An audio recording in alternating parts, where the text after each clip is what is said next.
Bonjour et bienvenue sur l'expression.com, le portail de la communication et du management.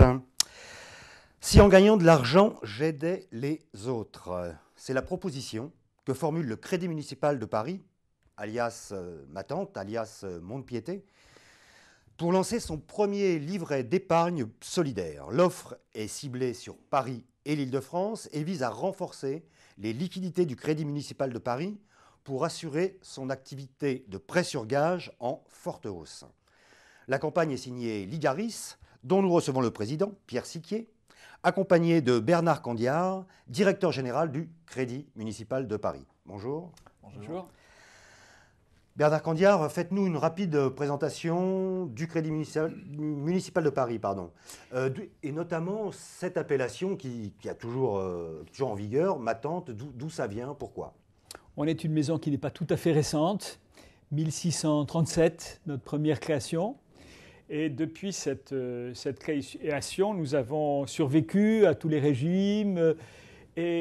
En fait, c'est sous Louis-Philippe que le mot ma tante a été mis en place. C'était son fils qui était un joueur invétéré, un marin qui dépensait beaucoup d'argent et qui fréquentait notre maison. Et un jour, la reine lui a demandé « Mais où as-tu mis la montre à gousset que je t'ai offerte? Je ne la vois pas. » Et là, devant la cour, il a dit écoutez, je l'ai oublié chez ma tante.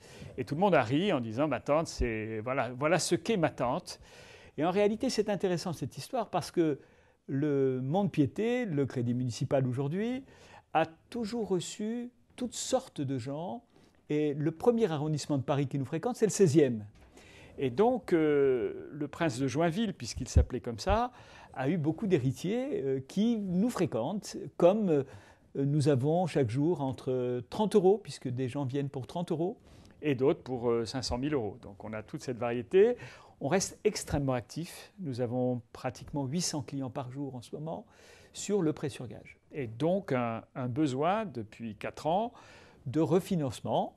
Comme nous avons lancé d'autres activités aussi, c'était pour nous opportun de lancer un livret d'épargne en pensant que comme nous sommes le seul organisme bancaire public, mais avec une vocation totalement sociale, il y a une garantie absolue pour les déposants et avec une rémunération qui est correcte. C'est certainement une opération intéressante à la fois pour nos clients, pour l'activité sociale à laquelle ils contribuent et donc pour notre établissement. Et donc, augmentation importante ces dernières années de l'activité prêt sur gage. En fait, vous êtes un baromètre de la crise. On est un baromètre de la crise. On peut suivre l'évolution de la courbe du chômage et même l'évolution de la courbe du moral des ménages. Nous sommes assez proches de ces évolutions-là et nous faisons mieux que le chômage, malheureusement, puisque nous avons augmenté nos dépôts. On a fait 220% d'augmentation en 4 ans. Oui, c'est conséquent. Très conséquent. Alors, expliquez-nous un petit peu si j'ai bien compris, il y a 2 produits. Et comment se situe votre offre par rapport à des produits comme peuvent être ceux de la Poste, le livret A ou la Caisse d'épargne? Quelle est la spécificité? Nous avons voulu nous situer très proche du livret A, en sachant que le livret A a des avantages fiscaux. Donc, nous donnons une rémunération un peu plus élevée de manière à couvrir cet avantage fiscal.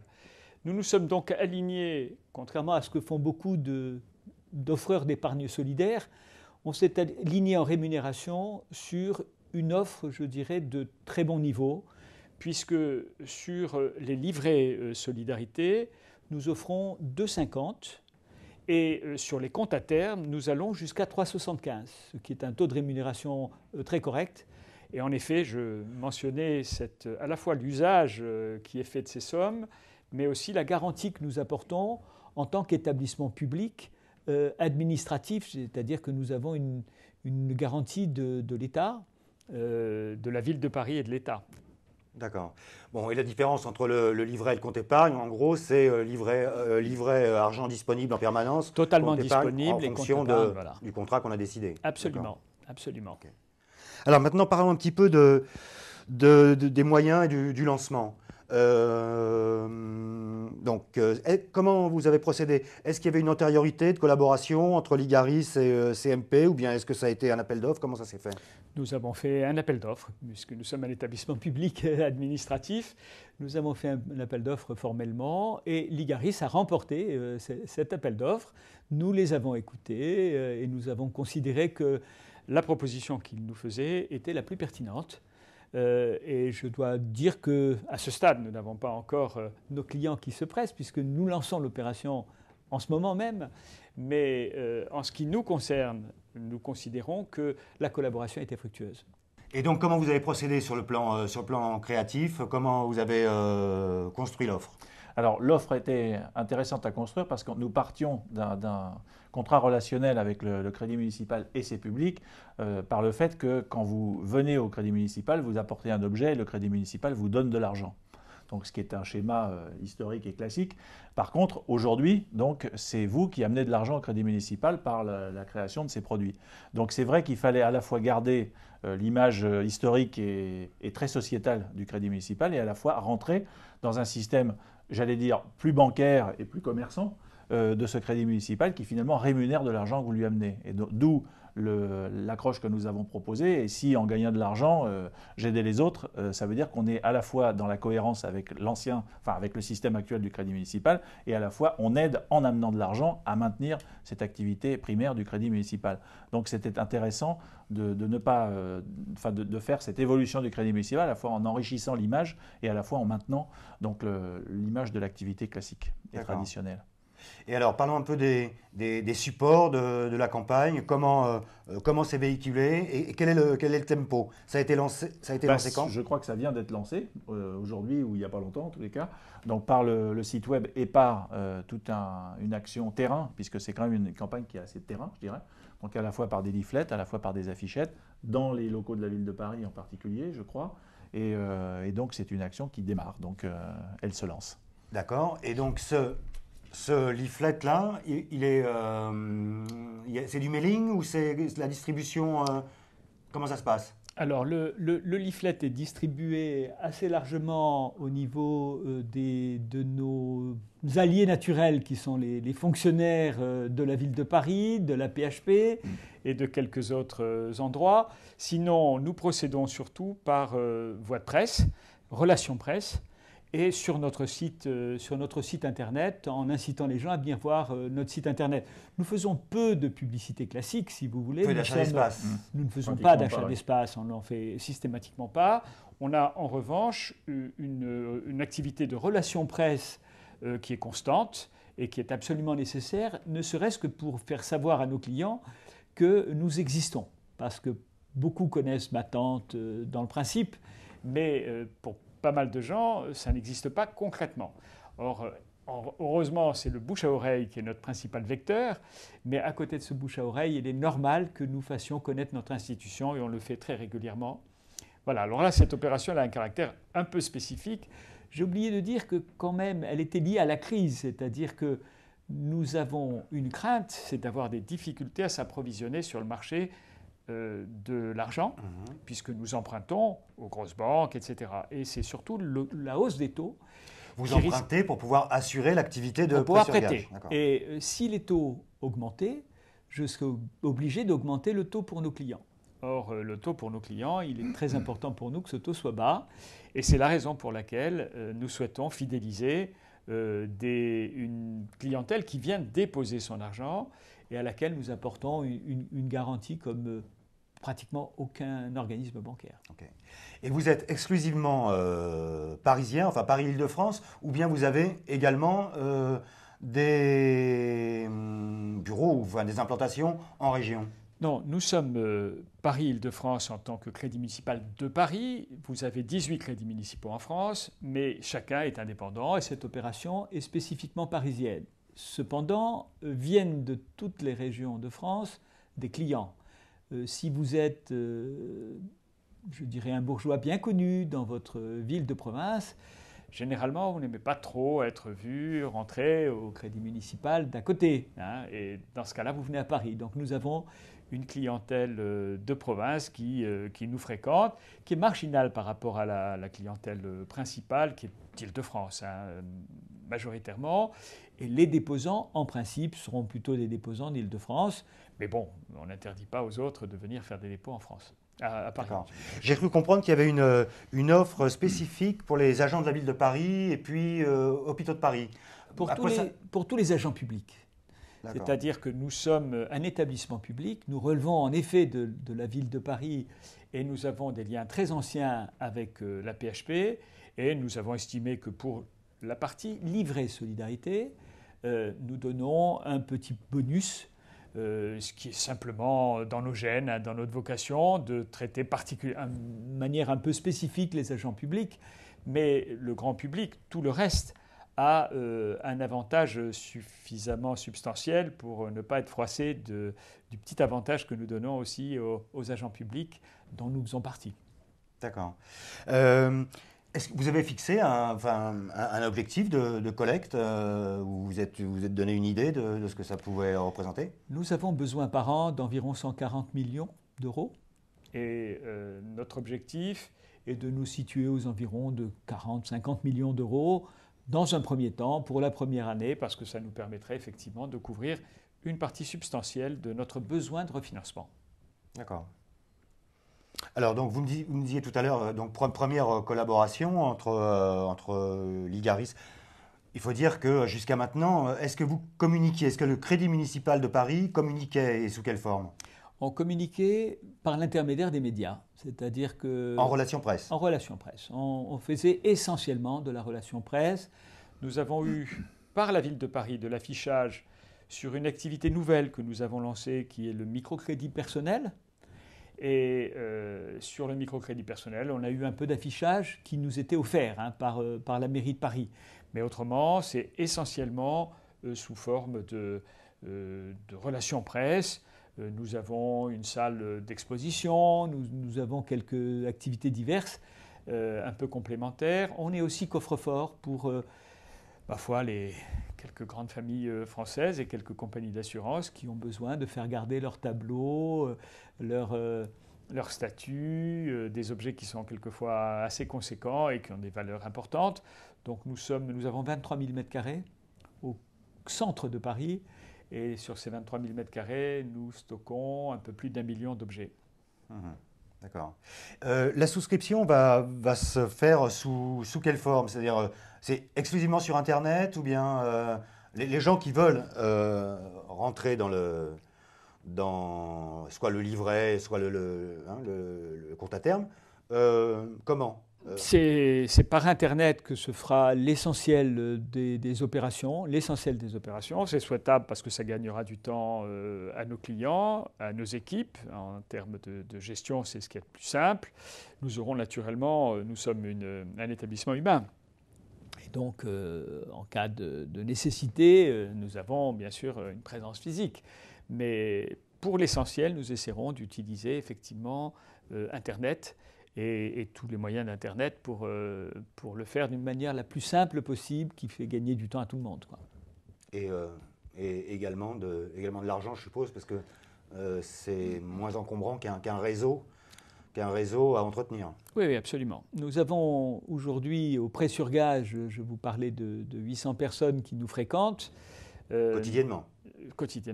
Nous sommes en train progressivement de moderniser notre système de gestion pour faire en sorte que les gens puissent renouveler, puisque quand votre contrat annuel arrive à expiration, il faut renouveler le contrat si vous voulez laisser l'objet chez nous. Dans ce cas-là, il faut nous payer une somme. Maintenant, on peut le faire, non pas par Internet, mais par téléphone. Et donc, ce dispositif nous épargne, je dirais, une 50 à 80 personnes par jour, ce qui est un bon exercice. Ce qui est intéressant de dire aussi, c'est que vous avez un taux finalement de récupération des objets qui est très important. Alors 80... qui est une chose significative parce que ça montre que vous êtes un élément une courroie ou un élément d'huile, je dirais, de la société d'aujourd'hui. C'est très intéressant. Ça, c'est très vrai. Ça, c'est de quel ordre Plus de 9 personnes sur 10 récupèrent les objets qu'ils déposent. 92%. Oui, c'est beaucoup. Donc ça, c'est un point tout à fait important à connaître.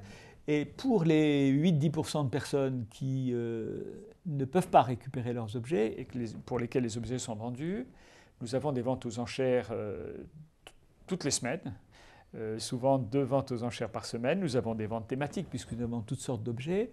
Lorsque nous avons une vente, à l'issue de la vente, on donne au client la différence entre le prix de vente et ce qu'on lui a prêté, moins les frais de vente. Et sur les frais de vente, nous sommes moins chers que, je dirais, les autres places où on fait de la vente aux enchères.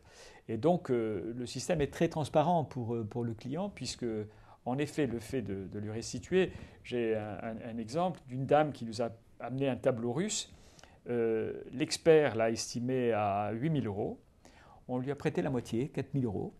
Et le tableau s'est vendu 48 000 €. Nous avons eu plusieurs Russes qui sont venus et qui se sont arrachés le tableau, 48 000 €. Donc on a rappelé la dame pour lui dire vous avez un peu plus de 40 000 € qui vous reviennent. Donc, alors ça n'arrive pas du tout tous les jours, mais ça peut arriver. Et ça montre aussi le caractère social de notre activité, c'est que, en effet, le client n'est pas lésé parce qu'il est obligé de laisser son objet. Il est obligé de laisser son objet, mais parmi les gens qui nous laissent leurs objets, certains sont obligés de le faire et d'autres non. D'autres, simplement parce que l'objet ne leur convient pas, c'est un héritage. Nous prenons du vin en gage, par exemple, aujourd'hui, et parmi les gens qui nous amènent le vin en gage, il y en a un certain nombre, parce que ce sont plus des hommes que les femmes. Habituellement, nous avons presque 85% de femmes parmi nos clients. Ce sont surtout des femmes, pas pour le vin. Les hommes sont moins fidèles à leur vin que les femmes à leurs bijoux. Et les hommes reprennent un peu moins. Alors pourquoi ? Je pense qu'ils laissent du vin, soit en cas d'héritage, soit en cas de divorce. C'est une chose un peu fréquente.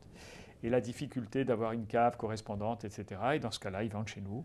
Et du coup, on leur restitue la somme nécessaire. À quoi vous attribuez ce taux très important, donc 80% de femmes, donc 15% d'hommes, ça 85% de femmes. Ça tient au fait qu'il y a un phénomène culturel avec le prêt sur gage. Je parlais des familles du 16e. Dans les familles, on s'aperçoit que quand les gens ont un petit coup dur, souvent c'est les femmes, ce sont les femmes qui tiennent les cordons de la bourse. Dans tous les milieux, quand ça va mal à un moment, et les femmes ont recevaient, plus autrefois qu'aujourd'hui, mais ça perdure dans un certain nombre de communautés, des bijoux en or qui sont une espèce de garantie en cas de coup dur. Et ça reste vivace, ça reste bien présent. Alors nous avons des communautés comme les Sri Lankais par exemple qui pratiquent énormément cela. C'est vraiment leur banque. Je parlais de grandes familles, les objets sont un espèce de recours en cas de besoin. Les gens nous les amènent et nous les récupèrent donc assez massivement. Et ce n'est pas un mauvais plan parce que lorsque vous empruntez dans une banque, il y a beaucoup plus de documents à fournir. Les banques sont assez frileuses aujourd'hui. Si vous n'êtes pas économiquement très solide, les banques ne vous prêtent pas. Et effectivement, si vous avez un bien, vous nous l'amenez. Alors nous avons vu arriver des banquiers aussi chez nous au moment où ils ont eu quelques soucis avec leur propre bonus qui n'était pas versé. Donc au moment des affaires qui avaient un peu secoué l'actualité. Et nous avons vu que quelques banquiers nous amenaient des tableaux pour payer les impôts. On connaît le montant moyen, la valeur moyenne des dépôts ? Oui. Le contrat moyen est d'environ 1 100 €. Et par personne, on a un peu moins de 2 contrats. Et ça fait pas loin de 2 000 €. D'accord. Ça correspond assez exactement au montant moyen de ce que nous versons en microcrédit personnel aux gens qui ont des besoins, se faire réparer les dents, ceux qui viennent pour le microcrédit. Très bien. Bon, terminons sur une actualité, Ligaris. Il y a du nouveau chez Ligaris ? Oui, alors en plus c'est aujourd'hui, donc les choses se font bien. C'est qu'effectivement nous participons donc à la création d'un nouveau groupe de communication, donc par la fusion donc de Ligaris Plan Créatif et Ministère, qui est une agence de web, de e-commerce, et sous l'autorité et sous la houlette de Laurent Habib, donc, qui est l'ancien patron de CNO, d'Euro RSCG, CNO et d'Avas, qui donc rebondit, comme on dit dans la presse, en construisant donc son groupe indépendant, dont il est le propriétaire majoritaire. Tout à fait, en dehors de... Absolument, en dehors d'Avas, en dehors de tout financement, je dirais, institutionnel, puisque c'est lui qui constitue ce groupe avec son argent personnel et s'endette avec son argent personnel, et donc devient donc le président de ce nouveau groupe qui va s'appeler Babel, donc avec toute une histoire, quelques mythologies de communication autour de ça. Ok, mais voilà. Positionnement... Agence généraliste, globale, intégrée, totale. C'est-à-dire qu'on va fournir l'ensemble des disciplines du métier dans une vision qui est à la fois stratégie et communication, parce que Laurent a une vision plus stratégique de la com. Il veut remonter le niveau, je dirais, d'intervention des agences au sein des grands annonceurs, et donc d'être dans la stratégie et la communication, pas que dans la communication. C'est-à-dire d'avoir une stratégie amont de réflexion et pas uniquement de production. Et on est, ce qui est intéressant dans l'apport de tout le monde, c'est qu'on va être entre 50 et 60% de digital aujourd'hui. Donc ce qui nous fait un taux plus grand que les meilleurs d'aujourd'hui, à part les pure players. Mais je veux dire, on va être donc très fortement digitalisé, et à la fois dans le côté plus corporate institutionnel et à la fois dans le côté marketing service plus consumer et plus produit, quoi. Voilà. D'accord. Et donc au départ, avec un staff de... Alors on va être 180 personnes pour démarrer, donc ce qui est une belle opportunité dans le marché, qui va bousculer pas mal de choses dans le marché, parce qu'il y a une domination des deux grands, Publicis et Euro pour ne pas les nommer aujourd'hui. Et nous, on compte bien se positionner donc, en challenger fort de ces deux groupes, et de faire un peu bouger le marché là-dessus. Voilà. Très bien. Donc c'est une belle aventure, et je pense que ça va bien marcher. Bon, messieurs, je vous remercie. Merci. Merci beaucoup.